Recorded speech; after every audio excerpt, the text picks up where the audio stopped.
Tout part de la définition du réseau.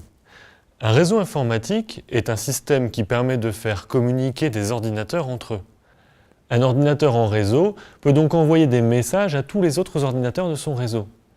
Ces messages sont évidemment écrits dans le langage des ordinateurs, c'est-à-dire des mots composés de seulement 2 lettres, ou plutôt 2 chiffres, les bits 0 et 1. Un réseau peut mettre en relation un nombre d'ordinateurs variables, 2 ou 3 dans une maison, des milliers dans une université ou une grosse entreprise. Il existe des millions de réseaux sur Terre. Internet relie tous ces réseaux et il doit faire en sorte qu'ils se comprennent entre eux malgré des langages parfois différents. En fait, Internet est donc un réseau de réseaux. Internet propose un certain nombre de services, comme le courrier électronique, le web ou la messagerie instantanée. Mais au final, cela revient toujours à transporter des 0 et des 1. Si vous voulez envoyer des données à l'autre bout du monde, il faut que votre ordinateur se connecte à votre fournisseur d'accès Internet. Plus précisément, il se connecte via un câble de cuivre, une fibre ou des ondes hertziennes à un routeur de votre fournisseur d'accès. Ce routeur est un ordinateur qui a la tâche de déterminer le chemin le plus court pour faire parvenir vos données à destination. Le routeur envoie alors vos données à l'un des super réseaux qui constituent la colonne vertébrale d'Internet.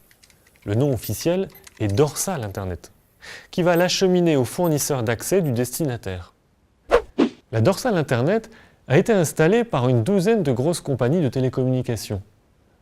Elle consiste en de gigantesques centres informatiques répartis dans le monde et reliés par des lignes à très très haut débit. Ces lignes doivent être capables d'acheminer les dizaines de milliards de bits qui transitent chaque mois sur Internet.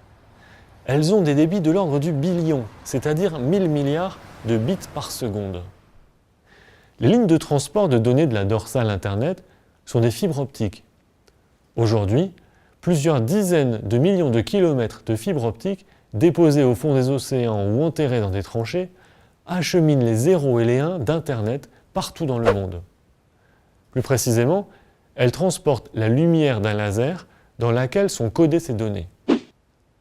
Mais comment fait-on pour coder des 0 et des 1 dans de la lumière? Eh bien, l'idée est toute simple.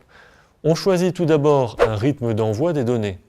Par exemple, on décide d'envoyer un bit tous les millionièmes de seconde, soit un débit de 1 million de bits par seconde, ou encore 1 mégabit par seconde.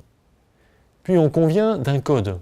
Par exemple, on éteint le laser pour 0 et on l'allume pour 1. On doit donc moduler le laser à une fréquence de 1 MHz. À l'arrivée, il suffit de transformer le signal lumineux en signal électrique, ce qu'on sait très bien faire, et le tour est joué. Bien sûr, en pratique, la méthode utilisée est un peu plus sophistiquée, et les fréquences de modulation bien plus élevées.